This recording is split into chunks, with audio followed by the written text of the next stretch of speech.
Welcome to our weekly discussion program of current affairs. We call it Moral Side of the News. We're glad you're alongside. I'm John Blim with the WHAS Crusade for Children. With me is our distinguished panel again this week, Reverend Harriett Akins-Banman, Centenary United Methodist Church, New Albany, Rabbi Gaylia Rooks, the Temple, Reverend Dr. Kilen Gray, Louisville Presbyterian Theological Seminary, and Father John Stoltz, St. Aloysius Catholic Church. We celebrate Black History this month with tours and experiences at many Louisville attractions. But meantime, more than a dozen historically Black colleges and universities across the country reported bomb threats this week, including Kentucky State University in Frankfort. All schools eventually issued an all-clear message. Representative Al Lawson of Florida said it's reprehensible and unbelievable that at the beginning of Black History Month, there's an orchestrated effort to harm students at our beloved educational institutions, end of quote. So panel, let's turn to you and please share your reactions to this. It's just, the whole thing is horrifying to me.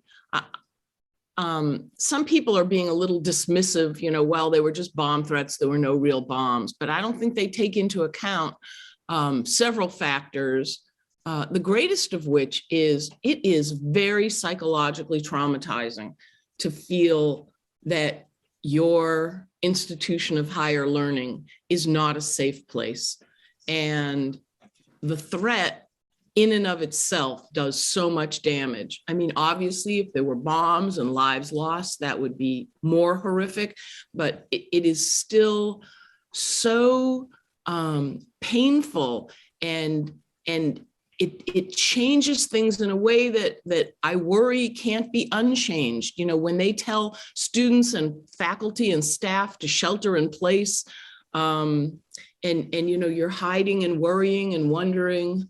Now, apparently there are 6 minors who are believed to have been the perpetrators of this horrible attack, tech-savvy teenagers that the FBI believes they have been able to identify. And I hope with all my heart that not only are they held accountable to the extreme as far as the law allows, but that good could come of this. A friend of mine commented, she couldn't believe it was, peers, that they were other, teenagers and other young adults, shall we say. And I think the problem is they don't see themselves as peers. And that speaks to a broader issue that our country is facing, needs to be facing a lot more openly and honestly, and with a better plan to move forward. I am connected to Kentucky State University. That's my alma mater, and it lifts up what you have spoken earlier in your comments about the impact, the unending impacts that this type of event has, and the same with most marginalized communities, no matter race, religion. When there's an when there's an act of terror that is in one spot, it affects all of us. It impacts all of us. And I just think about the alums of all the HBCUs who are worried about their school, worried about their family members who attend that space. And I'm grateful of the speed of the response from the president's office all the way through our law enforcement agencies who are collaboratively working to bring some resolution to this. But I also have to say that this gained national attention because of the national measure of this, that because it connected a lot of HBCUs, it was enough to to grab the attention of the media. But having gone to Kentucky State back when I went to school back in the 80s and being connected with that school throughout, these types of terroristic threats are a way of life for HBCUs. I mean, this is what happens. These persons driving by the campus and shouting racial epithets, in the night, persons doing paints on dormitory buildings and walls, and other types of efforts among those who do not see the humanity in persons that are not like them. These are experiences that HBCUs have, like African Americans and other marginalized populations continue to experience. My lament is that we as a nation continue to create whatever systemic realities that makes this type of terrorism possible in our country. Gaylia's point would be of my own, in my own thinking and reflecting on it, is that even as no action happened, that fear is real, and that's an action enough right there. It is harmful, and needs to be addressed. And I'm thinking of course, responses, of course, are appropriate. Responses of justice and all that are necessary, and to catch those who are perpetrators of this. And I also think about measures of healing, because I think fear needs healing, and perhaps more reflection could be done on that one. But it needs healing, and it needs. I'm thinking of proactive methods of peacemaking and of solidarity with universities. This is probably the first time I'm hearing a voice of historically Black colleges and universities enduring numerous threats in their history. I think that that's something that needs to be sort of named and known in the larger sphere. And even as much as it has, I think there's a sense of that needs to be stated, again, and certainly not only stated but also heard by people. But I'm thinking of the sense of if we go, our country goes through fear and threats only, we also need a culture that does peacemaking and healing intentionally as something that we do with and for each other. That's important for us to do that. And that peace and healing would also, I would hope, involve those who are the perpetrators, to sit down with those that they have targeted. And to piggyback, Gaylia, on your comment about that age group, I think that's what stunned me most, is that these are young people. And if this is already the mindset, that violence and using social media to get a word of threat out, and there's this nationwide response to it, that can either fuel the energy or scare the bejeebies out of them. I hope it scares them to back off from doing these kinds of hate crimes. But the work that we've still yet to do as a community and as places of faith. One of the comments from that we read in the article, the two representatives stated that they use the language that schools are sacred places for learning. And don't we believe that in this country, that school and education is sacred, and shouldn't it be that way for all people? And yet this has happened by students, probably against other students. I'm just alarmed and agree that there needs to be that educational piece underneath that can maybe shift the moral compass that we're experiencing, that is using such hate toward one another.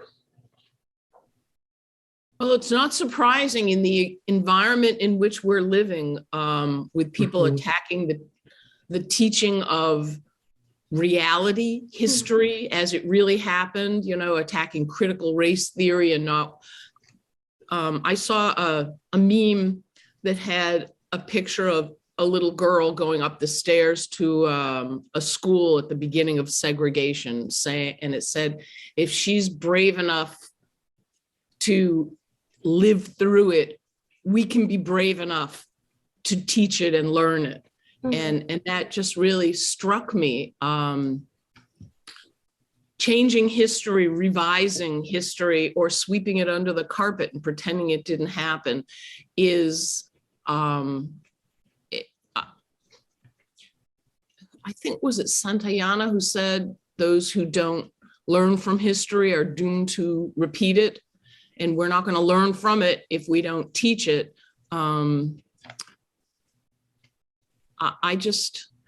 I feel like our country's trying to move backwards in time instead of forwards. You know, the arc bends towards justice, but it's hard to see that at this particular moment in time.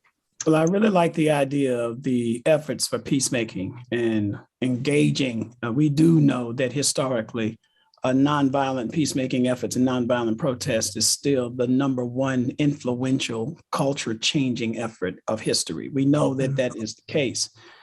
We have to really engage the ideological difference in our country and just engage it straight on. These young people who coordinated this nationwide bomb threat is only, to me, a fruit that comes out of information sources who radicalize these individuals. You know, we understood from a few years ago of all of this of Muslim radicalization and how we responded to that.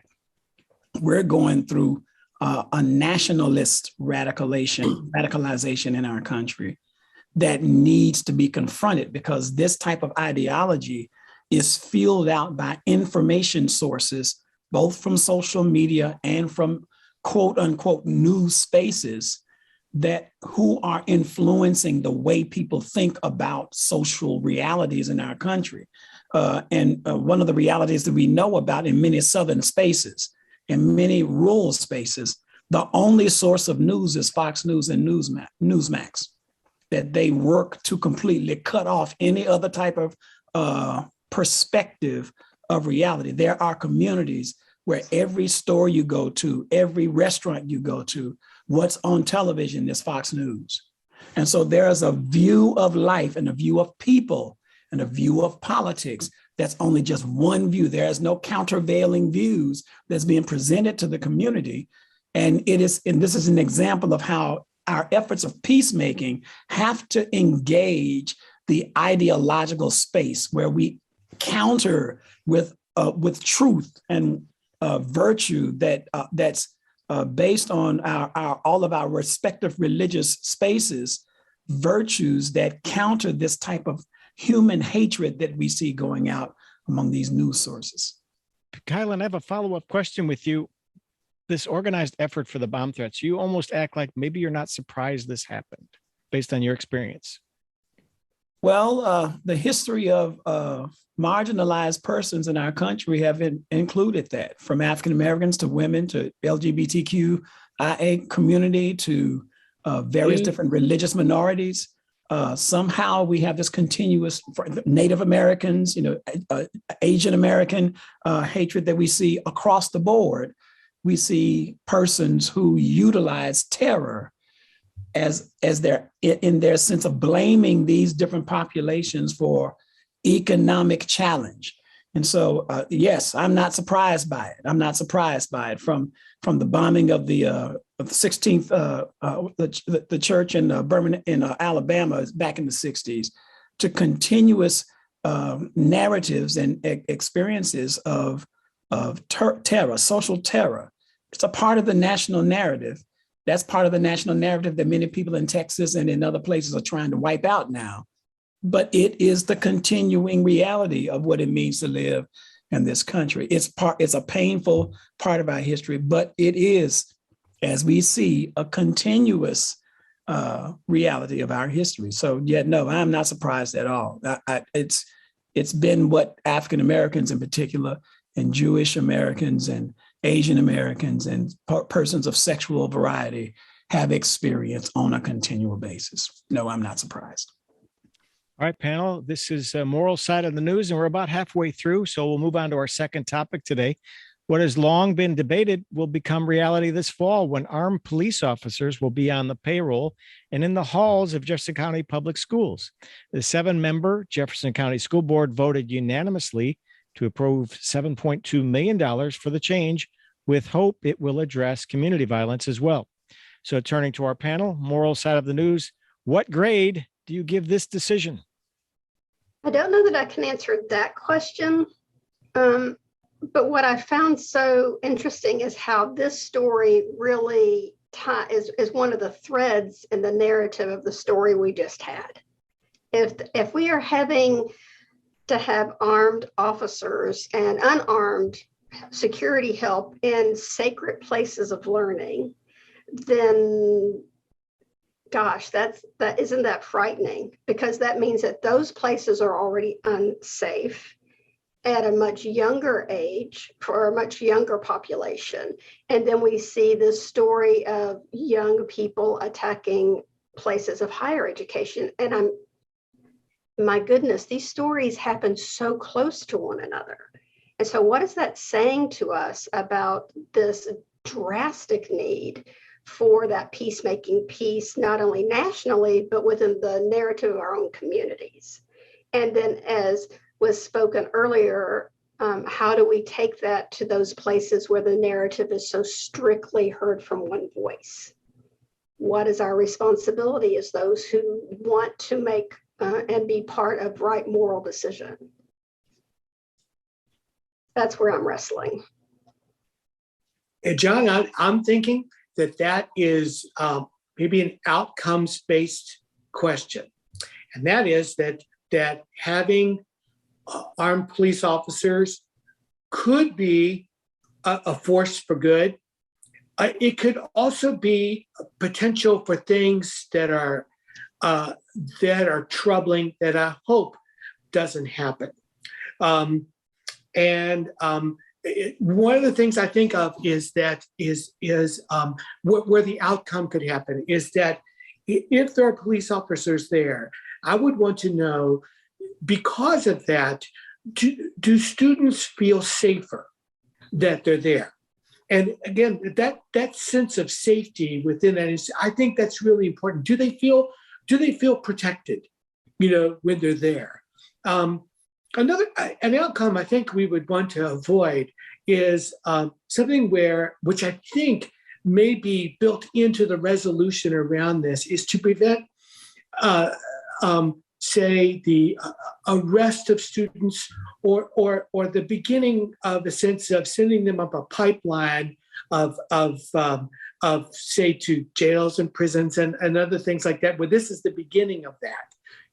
Because of enforcement, and the enforcement maybe being too strict, or the enforcement being too selective by the police officers too. I think that outcome would not be a good one for this system.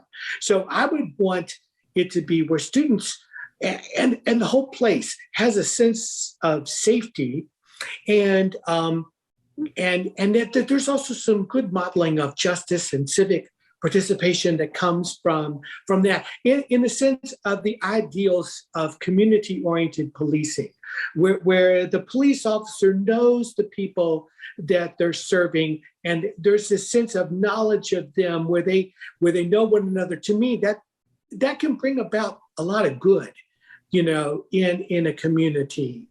So I would want those kinds of things to happen from this. So I would give that decision a big fat red F. I would give it a large F, because, excuse me, of the cultural implications of this decision.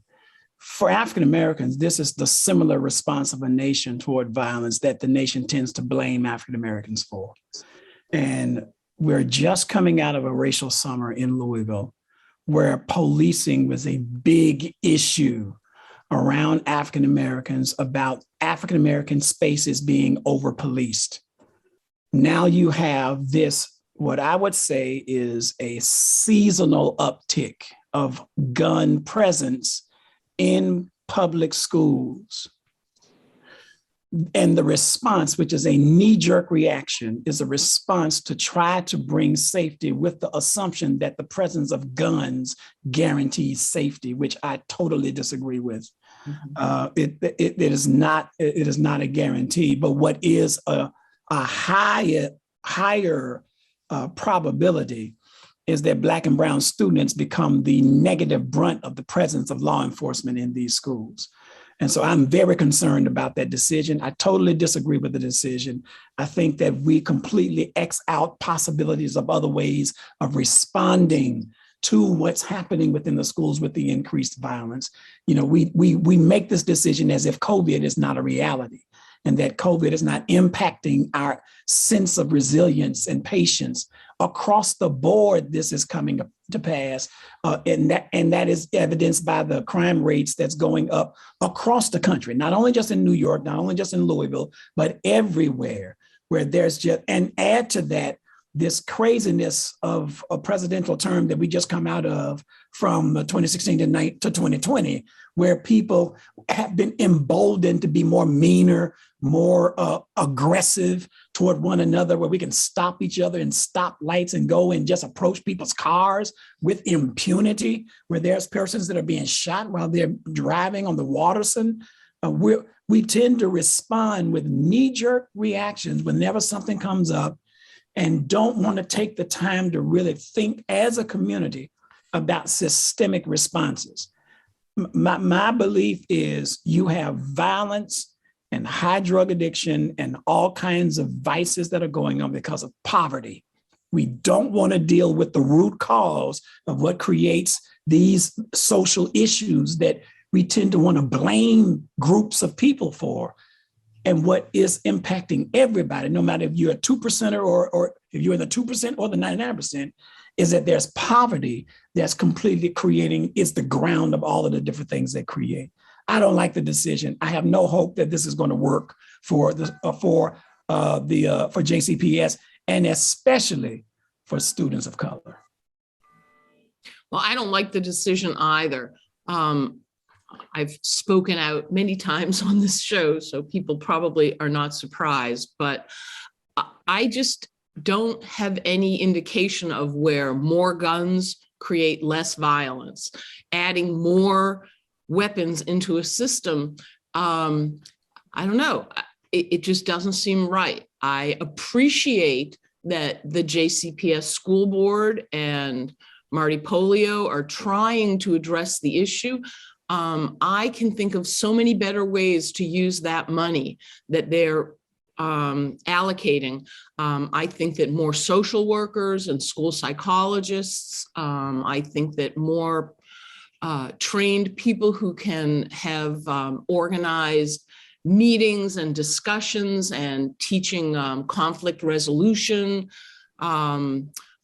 Speaking of the money thing, I read somewhere that these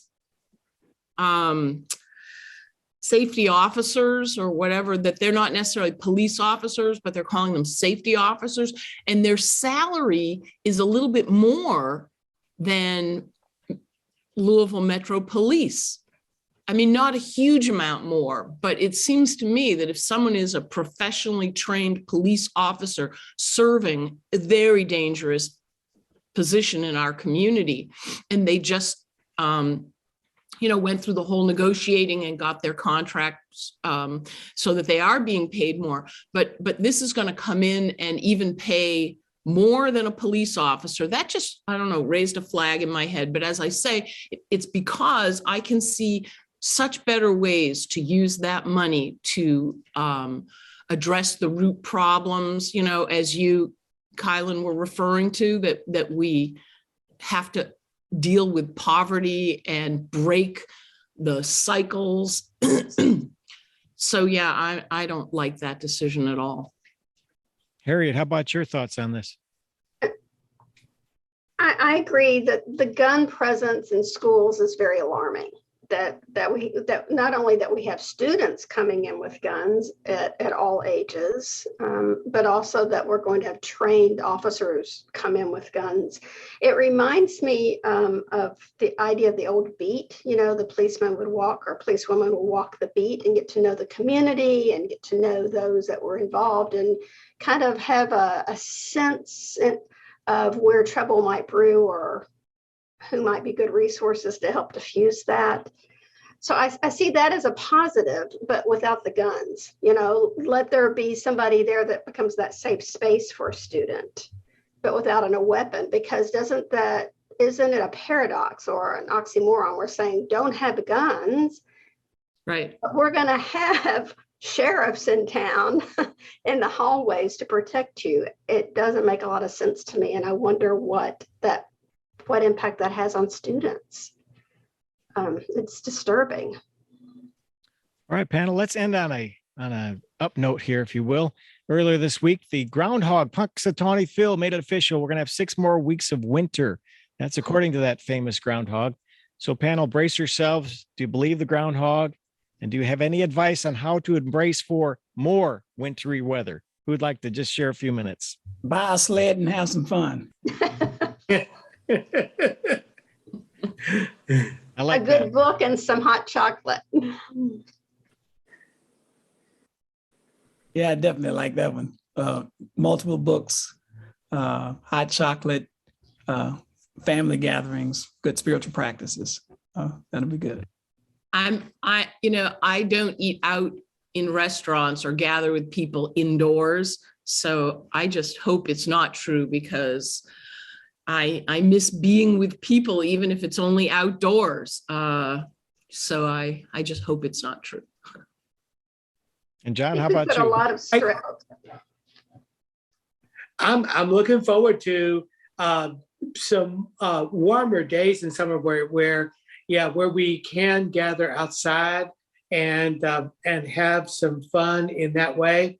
And so that would be nice to have. And that time will come. It will come in its good time when we're ready for that. Yes, we were spoiled this week with 60-degree weather, and now we're talking about a major ice storm as we tape this program. So who knows? Mhm. And there's 1 minute left. Gaylia, you wanted to say a word about Whoopi Goldberg, and you go ahead. Oh, a lot of my African-American friends have been calling and asking me what I think about with the whole Whoopi Goldberg situation. And I want to say, number one, Whoopi Goldberg has always been an ally of the Jews. I fell in love with her when she was very, very young and did a whole thing about a young woman, crippled young woman in a nursing home. I don't know if anybody knows her from way back then. But anyway, Whoopi is right. Judaism is not a race.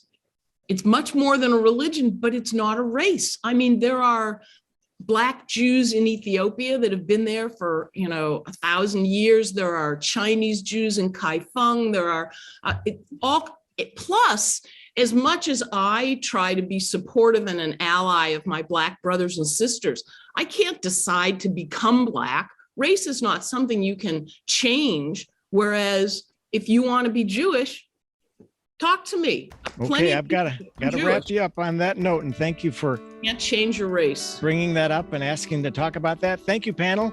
Harriett Akins-Banman, Gaylia Rooks, Kilen Gray, and John Stoltz. For this edition of Moral Side of the News, if you'd like to catch it again, just jump on YouTube and search for Moral Side of the News. Until next week, we'll be back with an all-new conversation. Thank you, panel. See you next week.